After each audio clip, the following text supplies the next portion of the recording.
En junio de 2022, Colombia vivió unas elecciones presidenciales emocionantes que coronaron a Gustavo Petro como el ganador de la coalición de izquierda, acto histórico. Petro asumió la presidencia con un plan ambicioso que incluía la búsqueda de la paz, la promoción de la justicia social, la protección del medio ambiente y un enfoque revolucionario en cuestiones de género. Pero, la realidad es que, en la actualidad, Colombia se enfrenta a varios desafíos estructurales, y en nuestro paseo extraordinario de hoy, los analizaremos.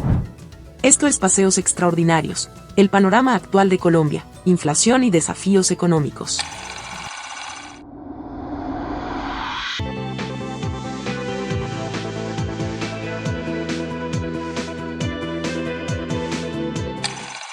En el ámbito económico, Colombia ha sido conocida por su habilidad en el manejo de las finanzas. Mantuvo su economía estable, a través de un enfoque en el control de la inflación y la flexibilidad en las tasas de cambio. Esto es importante porque ayuda a mantener la estabilidad económica, lo que, a su vez, contribuye a reducir la pobreza en el país.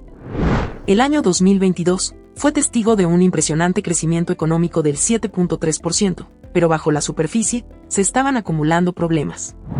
La inflación estaba aumentando y el país tenía un déficit comercial considerable. A medida que las medidas para frenar la pandemia perdían efecto, las autoridades tomaron decisiones para enfriar la economía y corregir los desequilibrios. Aunque las cosas se veían difíciles, se esperaba que la economía se recuperara gradualmente en los años siguientes. Se prevé que el crecimiento aumente gradualmente a 2,0% en 2024 y 3,2% en 2015, conforme la demanda externa se reactive, y la inflación y las tasas de interés disminuyan.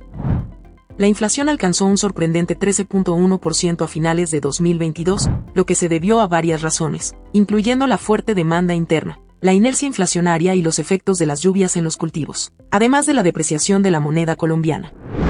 A pesar de los esfuerzos, la lucha contra la pobreza en Colombia seguía siendo un rompecabezas.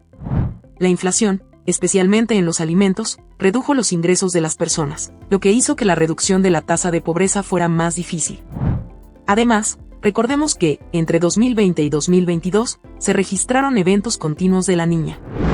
En Colombia se manifestaron con precipitaciones superiores al 20% de los promedios registrados entre 1991 y 2020, que provocaron inundaciones, deslizamientos y aumento en los precios de los alimentos en los últimos 2 años. Mientras que el fenómeno de La Niña seguía causando estragos en más de 750.000 vidas y dañando hogares, cultivos e infraestructuras vitales, el 2023 se perfilaba como un estancamiento en la lucha contra la pobreza, mientras el crecimiento menguante obstaculizaba la recuperación económica. Actualmente, Colombia sigue enfrentándose a importantes retos estructurales. Por un lado, Colombia enfrenta un desafío en términos de crecimiento económico. La tasa de crecimiento potencial, que se refiere a la velocidad a la que la economía puede crecer de manera sostenible a largo plazo, en el caso de Colombia, no es lo suficientemente alta como para alcanzar niveles de ingresos per cápita comparables a los de los países con ingresos más altos. Por lo que, incluso si la economía crece, la brecha de ingresos con naciones más ricas podría persistir.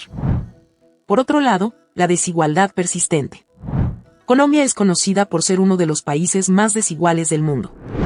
A pesar del crecimiento económico, la desigualdad sigue siendo un problema importante. Esto se debe a que existen barreras que impiden que ciertos grupos, como mujeres, personas de diferentes etnias o personas que viven en áreas geográficas desfavorecidas, accedan a las mismas oportunidades económicas. La desigualdad puede limitar la movilidad social y dificultar la reducción sostenible de la pobreza. Además, aunque la relación deuda-PIB del gobierno general, que se refiere a la cantidad de deuda que el gobierno ha contraído en comparación con el tamaño de la economía del país, está disminuyendo, sigue siendo alta. Por lo que el gobierno tiene una carga significativa de deuda en relación con su capacidad económica. Una alta deuda puede limitar la capacidad del gobierno para responder a crisis económicas repentinas, o para aumentar el gasto de manera sostenible sin depender de recursos adicionales. Por otro lado, Colombia se enfrenta al desafío de adaptarse a un mundo que busca reducir las emisiones de carbono y combatir el cambio climático. Esto implica la necesidad de reducir la dependencia de fuentes de energía basadas en petróleo y carbón, que son altamente contaminantes. Para lograrlo, se requiere una inversión significativa en tecnologías más limpias y sostenibles, así como la transición de empleos de industrias tradicionales a sectores más verdes. También se deben tomar medidas para preservar los bosques y mejorar la infraestructura relacionada con la sostenibilidad ambiental. En el complicado mundo de las finanzas, Colombia se encontraba en una posición desafiante. Para entenderlo, Vamos a imaginar que las finanzas de un país son como un juego. En el año 2020, Colombia estaba jugando este juego, pero no estaba en la primera posición. Las transacciones en la bolsa de valores, que son como movimientos en este juego financiero, representaban solo el 3.7% de toda la riqueza del país, llamada PIB. Esto era mejor que en Perú, que solo tenía el 1%, pero mucho peor que en Chile, Brasil, Corea del Sur y Estados Unidos, donde las cifras eran mucho más altas. Ahora, llegamos al primer semestre de 2023, y las cosas se volvieron aún más interesantes.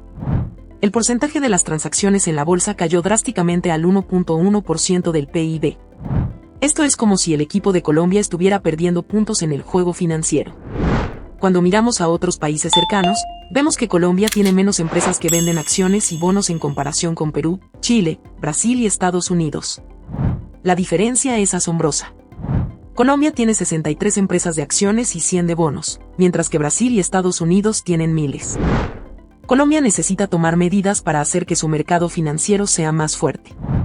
Algunas personas piensan que unirse con las bolsas de valores de Chile y Perú podría ser una solución, pero esto no debe hacerse apresuradamente. Antes de hacer eso, Colombia debe fortalecer su propio mercado financiero, haciéndolo más eficiente y competitivo. Es como si Colombia estuviera en una competencia con Perú y Chile. Pero en este momento, Colombia está en desventaja porque esos otros países tienen un mercado financiero más fuerte y atractivo. Los inversores, que son como jugadores en este juego, prefieren invertir en lugares donde puedan ganar más dinero con menos riesgo y menos complicaciones. Colombia necesita hacer su mercado más atractivo para que los inversores quieran jugar en su equipo. Si Colombia no resuelve estos problemas, su dinero podría irse a otros países, algo que sería muy malo para la economía del país.